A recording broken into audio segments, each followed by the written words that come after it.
Esse ano parece que eu estou um pouco entorpecido e deixo as coisas passarem sem estar devidamente atento. A Copa está se aproximando, ver essa bola aqui na frente me lembrou mais uma vez disso, e eu tenho falhado em orientar os irmãos, em sugerir que aproveitem esse período da Copa, como sempre faço, para estarem juntos, para desfrutarem de comunhão as famílias, para fazerem intercâmbio, lancharem juntos, se alegrarem juntos. Isso tudo é muito bom, vale a pena aproveitar esse momento.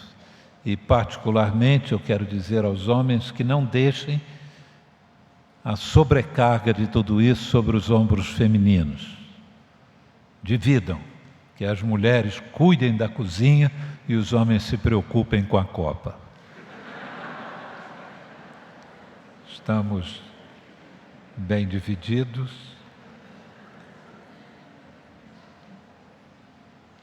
Sexta-feira, nosso irmão Rodrigo foi examinado por um concílio de pastores. Um rápido exame de cerca de 3h30.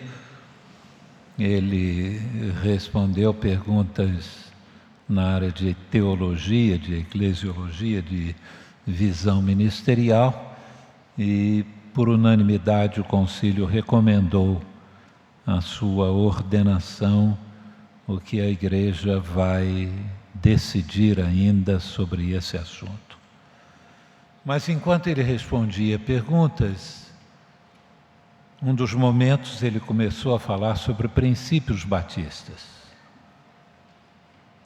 E não era ano de Copa quando eu fui ordenado ao ministério, mas eu estava bastante desatento às exigências do concílio, e eu fui para o concílio achando que uma pessoa que frequenta a escola dominical durante a sua vida está preparada para as questões básicas de um concílio, as questões teológicas. E eu não li nem mesmo meia página de livro nenhum como preparação para o concílio. Mas enquanto o Rodrigo respondia na sexta-feira e ele começou a falar sobre princípios batistas, eu me atinei para o fato de que isso não é matéria de escola bíblica dominical. Antigamente se estudava isso na escola de treinamento. Na escola de treinamento nós tínhamos eclesiologia, tínhamos ética e algumas questões sobre a denominação batista, sua história e coisas dessa natureza. Agora nós não temos. E eu senti a necessidade, a oportunidade de, nesta série de estudos sobre a igreja que estão sendo aproveitados nos pequenos grupos, dedicar o espaço desta manhã para considerar aqui, diante dos irmãos e com os irmãos, o jeitão batista de ser igreja. Por que nós somos como somos? Eu creio, para organizar o pensamento, que há 3 princípios básicos que caracterizam os batistas e outros princípios que decorrem desses princípios básicos. Os 3 princípios básicos são esses. 1, o senhorio de Cristo. Nós vemos a igreja como a agência do reino de Deus e Jesus como rei. Se a igreja é a agência dentro do reino, para o reino, ela está debaixo da autoridade, da soberania de Jesus Cristo. Nós vemos a Cristo com todo o poder nos céus e na terra. Que a igreja pertence a Ele, edificarei a minha igreja. Que Jesus é cabeça do corpo, que é a igreja. Consequentemente, quem tem que dirigir o corpo é Jesus Cristo. Por razões de princípios, nós praticamos o governo congregacional, ou seja, nós somos democráticos na maneira de tomarmos as nossas decisões. Agora, nós não queremos que a maioria expresse sempre a vontade de Deus, nem que a minoria expresse, e nem mesmo que a unanimidade da igreja esteja sempre em sintonia com a vontade de Deus. Mas cremos que todo crente, quando se trata de assuntos da igreja, sua primeira preocupação deve ser: para que direção Jesus Cristo apontaria? O que representa melhor os interesses de Cristo através da vida da igreja neste assunto? E é assim, considerando o senhorio de Jesus Cristo, que nós agimos como igreja. Não interessa para a igreja o que é politicamente correto, mas o que é, do ponto de vista de Cristo, correto. O segundo princípio nosso é de que a Bíblia Sagrada é a nossa única regra de fé e prática. Nós entendemos que Deus revela a sua mente, o seu coração, a sua vontade, através da natureza, através da consciência humana, mas de maneira didática, como regra para ser ensinada, é o que está na Bíblia. E de maneira integral, aquilo que nós vemos na pessoa de Jesus Cristo, que realizou e exemplificou toda a vontade de Deus. Tudo que queremos saber através de Deus, nós podemos ver na pessoa de Jesus Cristo. E todo o nosso ensino tem que se basear nas Escrituras. Nós cremos que, do ponto de vista de ensino, a Bíblia é a palavra de Deus completa, não falta nada. Não há nada que nenhum irmão possa dizer que suplemente o ensino da Bíblia, que acrescente ao ensino da Bíblia.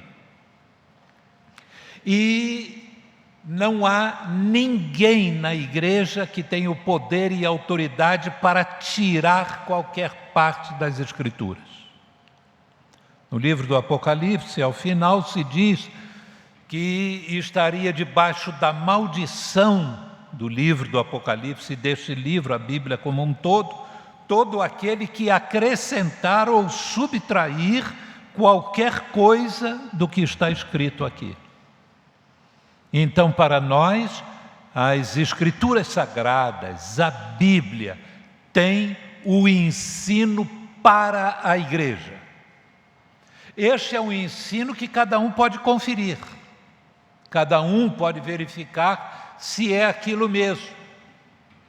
Quando alguém diz que o que está dizendo veio de Deus, você não pode conferir a conexão dessa pessoa com Deus.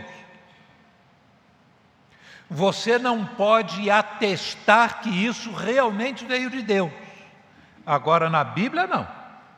Na Bíblia há um atestado que a Bíblia dá de si mesma, que Jesus deu acerca da Bíblia, que os grandes servos de Deus através da história deram acerca da Bíblia, e há ainda o milagre de sua preservação, a despeito de como a Bíblia tem sido perseguida através dos séculos, o milagre de sua preservação até os dias de hoje.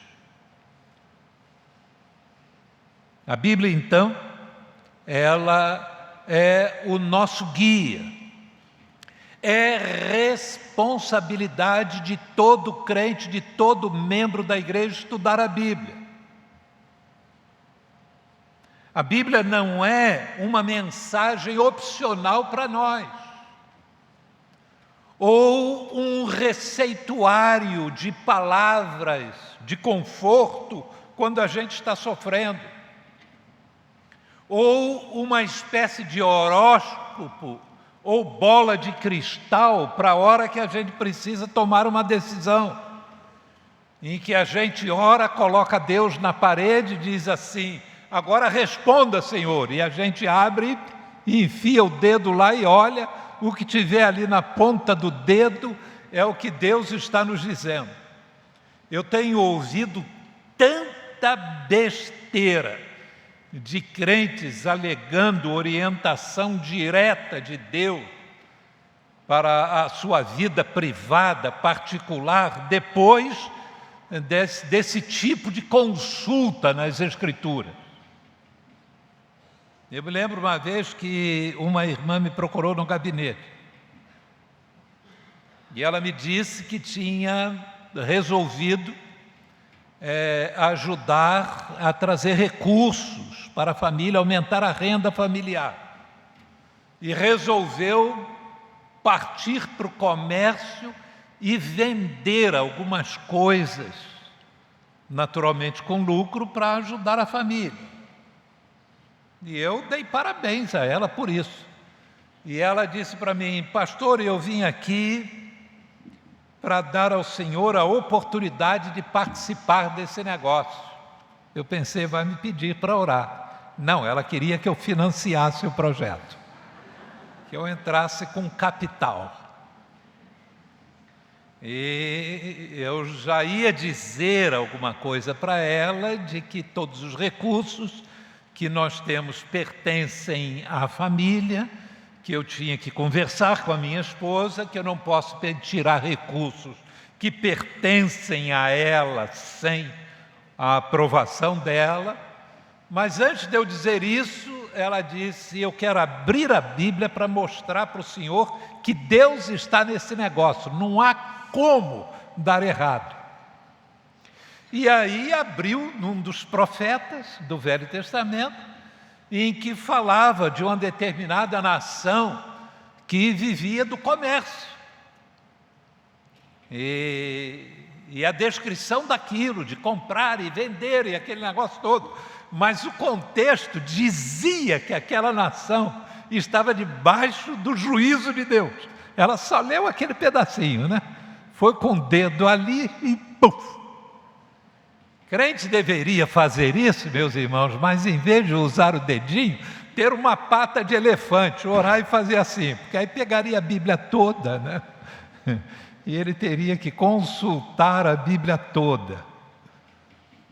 Mas eu então não precisei nem falar para a família. Eu disse: olha, eu vou desaconselhar a irmã a entrar nesse negócio, porque se a irmã ler adiante, vai verificar que o julgamento de Deus está sobre esse pessoal que está vendendo e comprando aí, que a irmã está mostrando com o dedo. Então isso vai dar errado, pelo texto, né, minha irmã?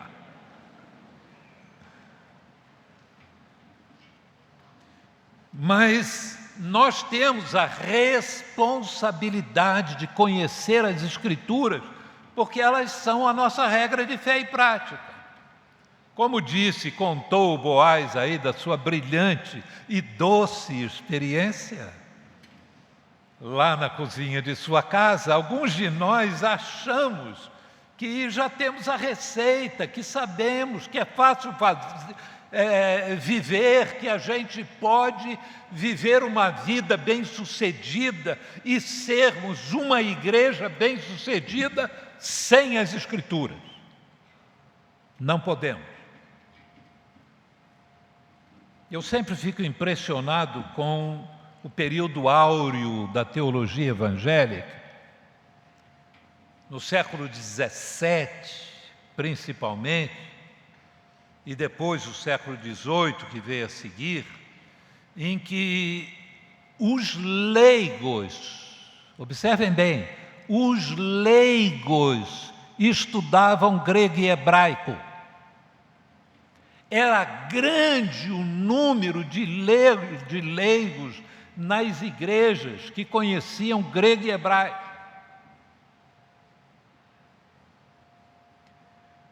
E, para fazerem uma ideia, Guilherme Kerr foi um sapateiro e ele traduziu para a principal língua da Índia o Velho Testamento e o Novo Testamento do grego e do hebraico. Era sapateiro, não fez curso de teologia, não. Porque o povo conhecia das Escrituras. O que acontecia? Pregador, quando ia pregar, meus irmãos, se não estudasse.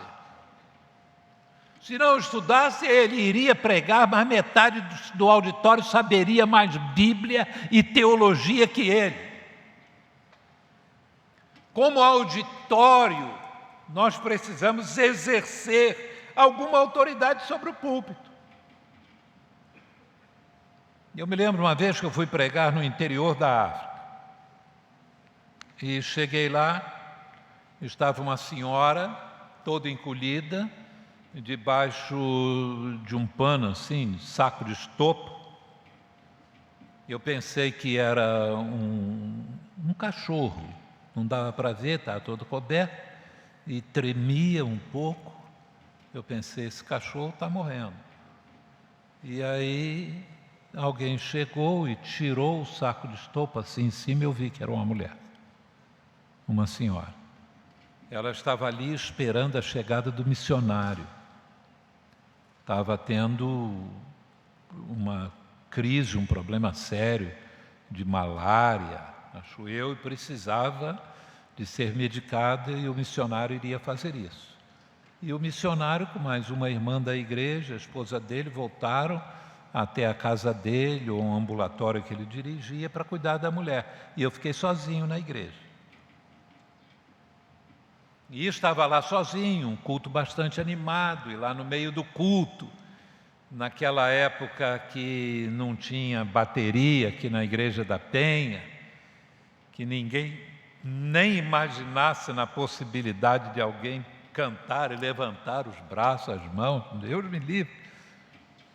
E aí eles começaram a cantar e andar no meio do salão, os homens, as senhoras, os rapazes, as moças, e as meninas, e por trás de tudo os meninos. E lá iam eles andando, né?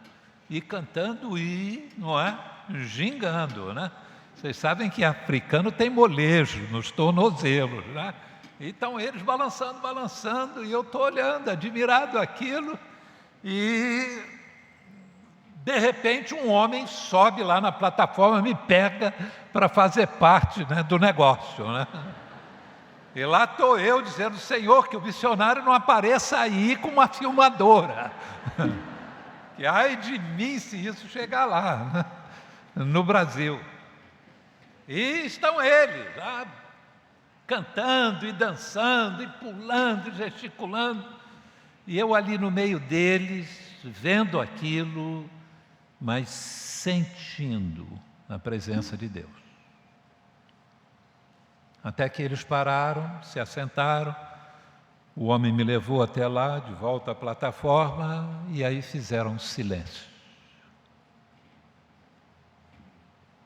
E eles ficaram em silêncio, olhando para mim. E depois começaram a cantar um cântico. E eles cantaram isso, talvez uns 5 minutos. Mas para mim, que estava ouvindo as repetições, a impressão que eu tinha é que eles estavam cantando já uns 20 minutos, quando o missionário chegou. Era só aquilo. Eu não conhecia, era uma das línguas nativas, ali. E chegou o missionário. Me perguntou, como é que está aí o culto? Eu, muito animado.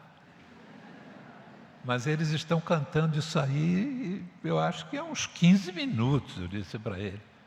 Aí ele disse para mim, a hora que você levantar, eles param. Aí eu, é mesmo? Aí eu me levantei, eles pararam. Pararam no meio da frase. Foi eu levantar e eles pararam. Eu achei aquilo interessante. Preguei e tudo mais. Terminou o culto, eu perguntei para ele o que eles estavam cantando. Eles estavam cantando o seguinte: ó Deus, coloca a Tua palavra no coração do pregador e nos lábios do pregador. O que nós queremos ouvir é a Tua palavra. Não queremos ouvir outra coisa, só a Tua palavra. E abre os ouvidos do nosso coração.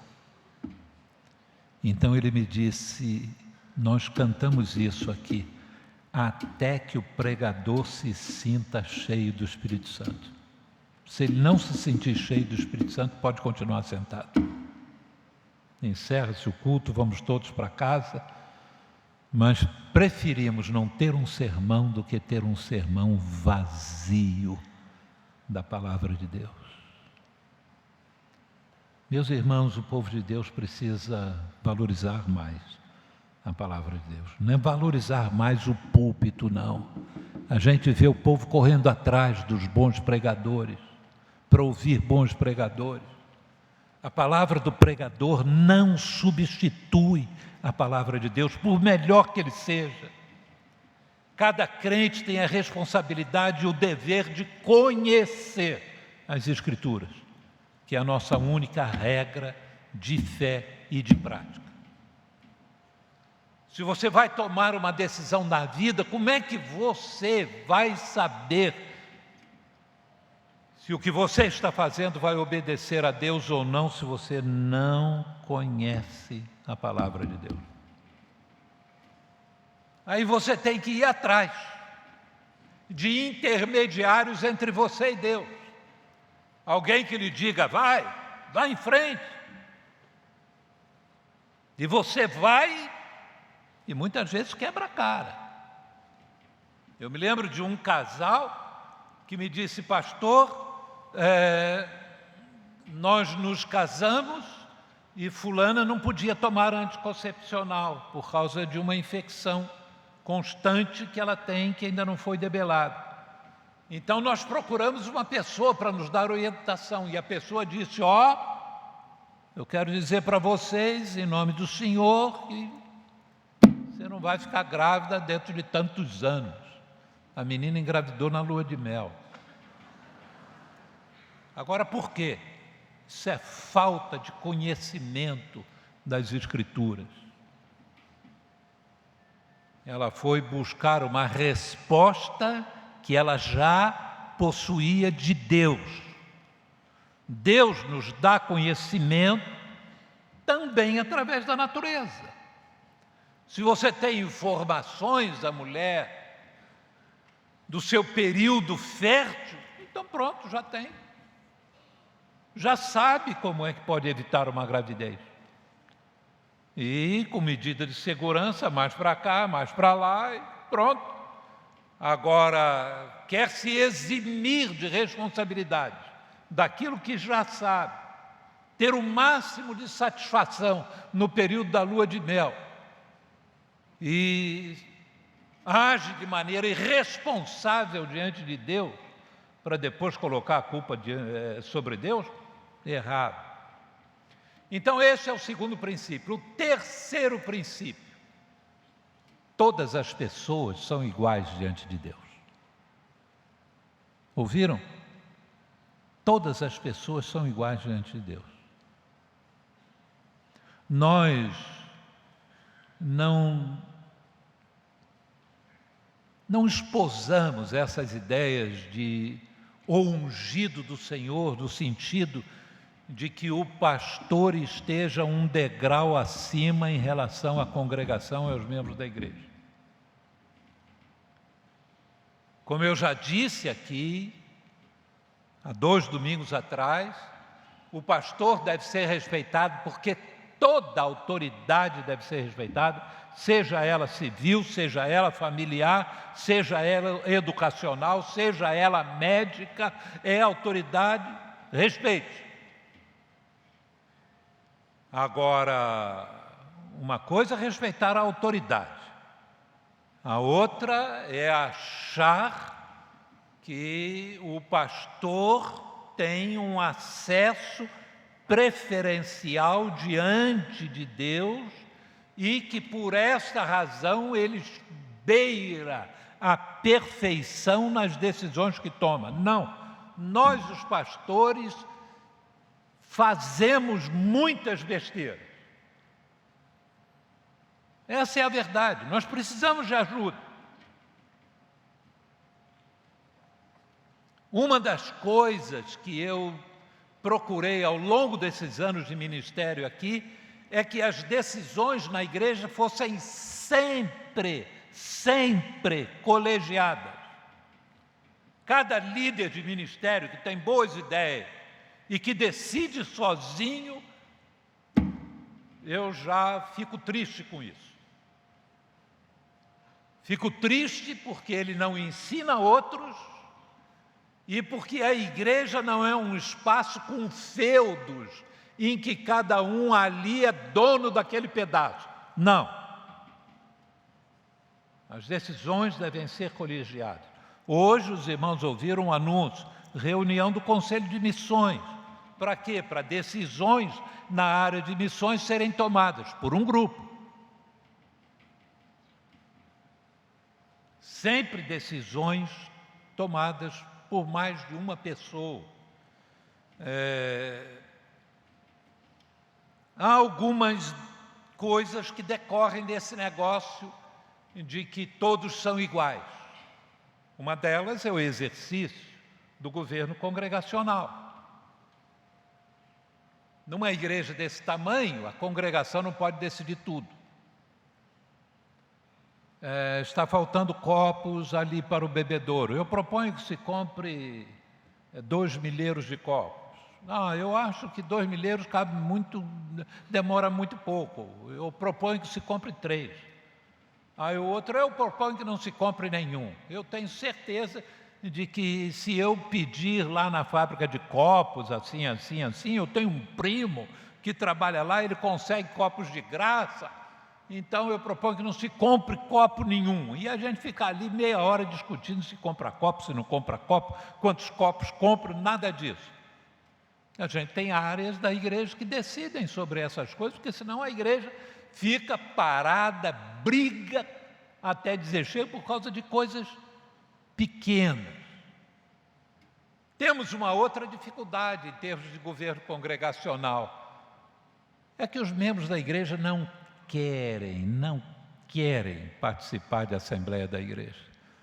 Se eu perguntar aqui, quando foi a última vez que você participou de uma assembleia da igreja, que não aconteceu num dia de domingo, é capaz de, nesse último ano, a gente ter só umas 80 pessoas levantando a mão aqui.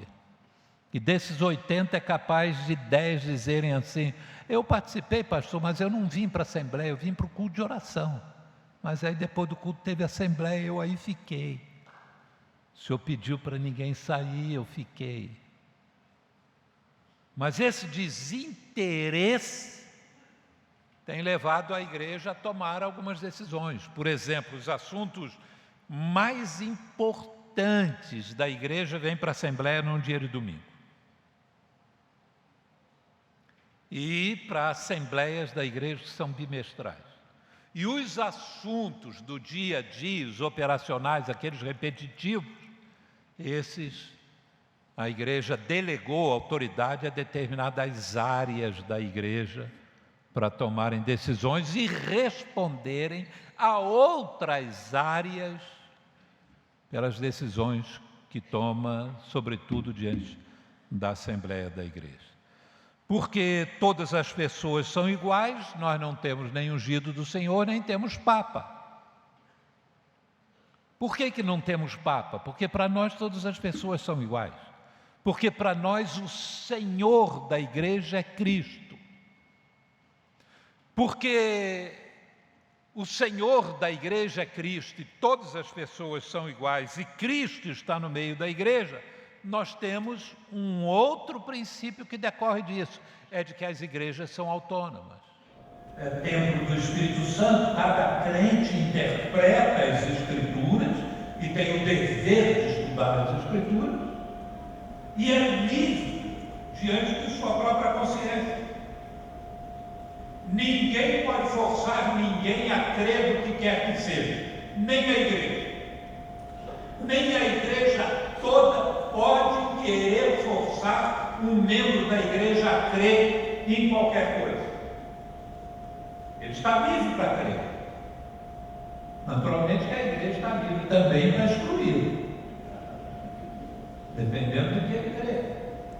Porque se aquilo divide a igreja, se aquilo vai contra o que toda a igreja vê, que é o ensino das Escrituras, se ele diz, na minha consciência, Deus não existe, nós estamos livres para crer nisso. Mas nós vamos dizer, então você não tem condições de ser membro desta igreja, porque nós aqui cremos nisso. O nosso estatuto diz isso. Os nossos princípios dizem isso. A Bíblia ensina isso claramente. Mas em relação a outras questões, cada um crê o que quiser. Nós, na história, os batistas, somos aqueles que pela primeira vez e consistentemente, através da história, têm defendido a liberdade de consciência. A liberdade de cada pessoa professar a sua fé do jeito que achar que é o mais correto. Nós defendemos o direito do pentecostal ser pentecostal, do adventista ser adventista, do presbiteriano ser presbiteriano, do espírita ser espírita, do ateu ser ateu. Nós defendemos isso. Nós achamos que ninguém pode ser perseguido por aquilo que crê. Qualquer que seja a sua religião, mesmo que negue as Escrituras. Nós defendemos também a separação entre igreja e Estado. E aqui eu quero demorar só um pouquinho mais. Vou ver ali o relógio, mas não se preocupe. O que é que significa? Nós entendemos que o Estado tem a sua esfera de atuação e a igreja tem a sua esfera de atuação. O Estado trata de questões civis, ele elabora, promulga e zela pelo cumprimento de leis que afetam o comportamento da sociedade. A igreja tem a ver com questões de caráter espiritual e não legisla nem mesmo sobre questões éticas, não legisla sobre a sociedade. Nós podemos ler a Bíblia, por exemplo, e considerar que não há espaço para uniões, casamentos homoafetivos. Nós lemos e chegamos a essa conclusão, mas nós não temos o direito de impor isso sobre a sociedade. O Estado tem os seus meios próprios de elaborar as suas leis e vai elaborar as suas leis de acordo com a compreensão dos legisladores. E vão, muitas vezes, promulgar leis erradas, que nós não somos obrigados a obedecer como elas ferem princípios sérios das Escrituras. Se o Estado, por exemplo, proibir a reunião dos crentes, nós continuaremos nos reunindo. Se o Estado proibir a evangelização, nós desobedeceremos. Eu às vezes fico em crise, eu estou dirigindo, não é? Aí vejo um negócio assim, entrar à esquerda tem crise, é uma convenção proibida. Eu entro em crise. Eu queria nós termos isso, proibir convenção. Mas eu realmente tento obedecer às leis de trânsito. Mas há limites para o poder do Estado. E há limites para a autoridade da igreja. O Estado, quando cria leis erradas, a sociedade vai padecer por isso. Por exemplo, aborto. Se nós nos tornamos um país que legaliza o aborto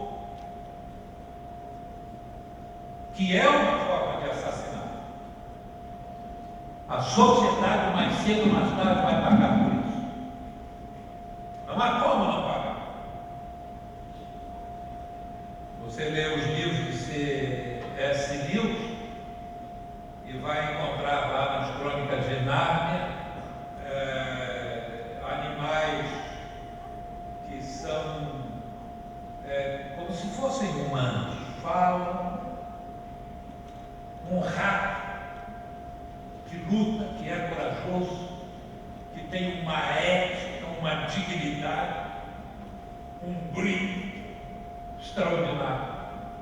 E um garoto que não é lá essas coisas em confiabilidade para questões éticas, morais, dizer a verdade, coragem, falta de egoísmo, altruísmo, essa coisa. O garoto é uma negação, mas o rato é uma maravilha. C.S. Lewis escreveu isso porque na sua época se fazia vivissectomia, quer dizer, com seres vivos, cortando, verificando qual a reação do animal vivo a determinadas drogas, a sensibilidade à dor, essas coisas, com animais vivos. Se fazia isso, hoje não se faz. E ele então escreveu esse livro sobre o mundo imaginário para mostrar que animais têm o seu grau de dignidade. Mas quando a sociedade envereda por esse caminho, daqui a pouco está utilizando não apenas animais, mas crianças, por exemplo, que têm um índice de aprendizado muito baixo,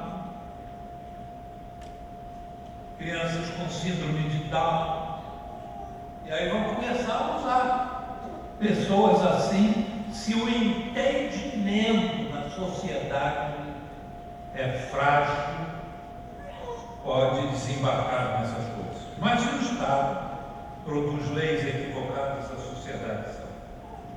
Eu quero pedir a vocês que abram aqui em 2 Crônicas, capítulo 15. Eu quero ler uma coisa aqui, um texto bíblico, fazer uma consideração muito rápida, porque o que eu quero dizer é que o Estado e a sociedade sofrem a influência espiritual da igreja. As condições em que vive a sociedade acabam sendo determinadas pela atuação ou não da igreja. Vocês vão ver isso aqui como um princípio em 2 Crônicas, capítulo 15. Hoje eu vou colocar aqui um óculos. Eu vi disse para mim: por que você não usa óculos?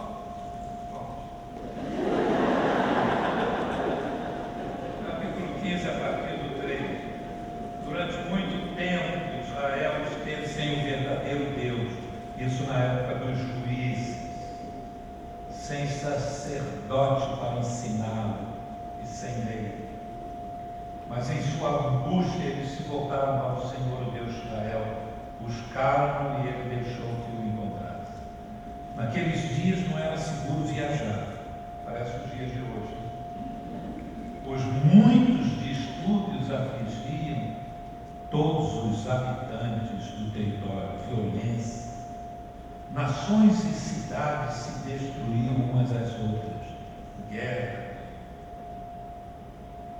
Pois Deus, observem o espiritual interferindo no mundo secular, temporal, material. Pois Deus as estava afligindo com toda a espécie de desgraça. Você pode ver isso no mundo? Desgraça para tudo quanto é lado.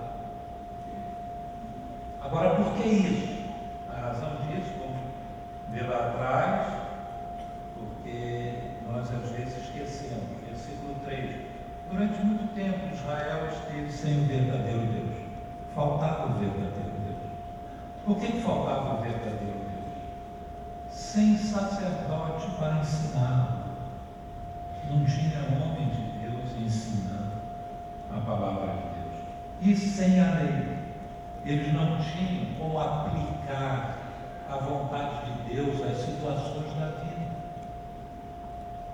eles faziam o que eles achavam melhor.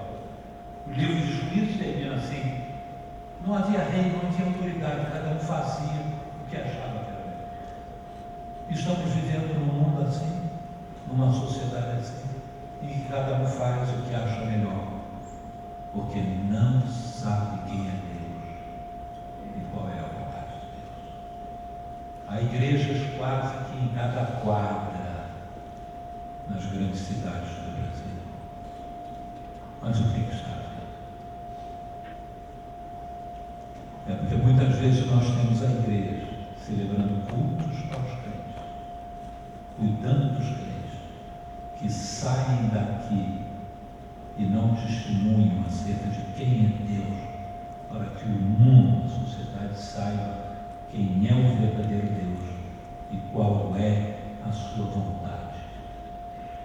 Quando a vontade que prevalece no mundo prevalece na vida dos crentes, o mundo fica confuso. Quando aqueles que dizem conhecer a Deus não sabem, não têm uma palavra para a sociedade confusa acerca de Deus, o que vai acontecer é isso. Mas quando buscamos a Deus, quando nos interessamos nele, quando queremos conhecê-lo melhor, nós podemos testemunhar diante daqueles que nos cercam: olha, isso não agrada a Deus, isso não agrada a Deus. Você é livre para fazer isso, mas isso não agrada a Deus. Deus é assim, é assim, é assim. E podemos abrir as Escrituras e dizer: é isso, isso. Você vê isso em Jesus assim, assim. A história mostra isso assim, assim. O crente precisa estar preparado para dizer quem é Deus a um mundo sem Deus. Ainda que estejamos separados, igreja e Estado, o que somos como igreja reflete sobre o Estado e sobre a sociedade. Nós somos responsáveis pelas desgraças do mundo, porque nós somos o sal para salgar este mundo e ele não apodrecer. Nós somos a luz para iluminar esse mundo, para que as pessoas possam ver. Oremos. Ó Deus e Pai, nós te agradecemos a tua palavra, a nossa regra de fé e prática. Ajude-nos, ó Deus, cada um de nós, que nós tenhamos um interesse renovado de aprender da tua palavra, aprender os princípios que nos regem como povo teu, como igreja, praticarmos esses princípios neste mundo tão desorientado, tão